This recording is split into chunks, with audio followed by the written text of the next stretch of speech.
called the Paseo del Prado, the Prado Promenade, the oldest one in Cuba, built in the 18th century, Paseo del Prado.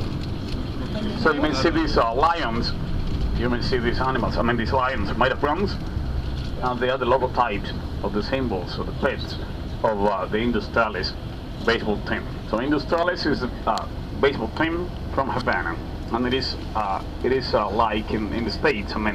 It's like in New York. So the people living in Havana, they love this Industriales team, but the people living out of Havana, they hate it. So they hate this baseball team. And in the States, with the Yankees, it happens the same thing. So the people living in New York, they love it, but the people living out of New York, they hate the New York Yankees. But in fact, that is the most representative or the most famous baseball team in Cuba, Industriales, the team from this capital city.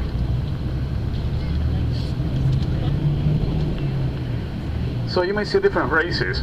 You may see different races in Havana, as in every other country, in every other part of Cuba. So you may see different races. So historically, Cuba has had a high degree of racial mixing. So we have been a mixture. We have been a blending of West Indians, Spaniards, Africans, and Asians.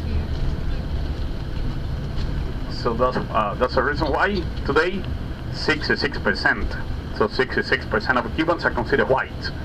So 66% of these 11 million inhabitants that we have in Cuba are considered white. Like me, myself, and Carlos. So though you don't believe it, we're white in Cuba. A little bit darker than Canadians. So you're milky. So we also have 21% mulatto. Do you know what a mulatto is? Yeah. Yeah, mixed blood. Yeah, mulatto. So mixed blood, the descendants of the African people and the Spanish owners. I was like, what? So it is in between. It is in between the white and the blacks. So 21% of Cubans, 21% of these Cubans are considered mulattoes. So when these Spaniards came to Cuba, they didn't bring too many Spanish women into this island. So then they went to Africa, and then they introduced in Cuba about 1 million African people, and among these 1 million African people, they brought a lot of African women, a lot of African ladies, and then these Spaniards. So these Spaniards had this need, this necessity that everyone has in the whole world, making cuchi cuchi. And then the Spaniards made a cuchi cuchi to the African women, producing or giving rise to these mulattoes. So we have beautiful mulattoes. We have beautiful mulattoes in Cuba. We also have a few handsome mulattoes, but I don't care about mulattoes, just mulattoes. So that mulatto, that's the color you get. So that's the color that these Canadians get after being 5 hours in the beach in Varadero. Mulatto.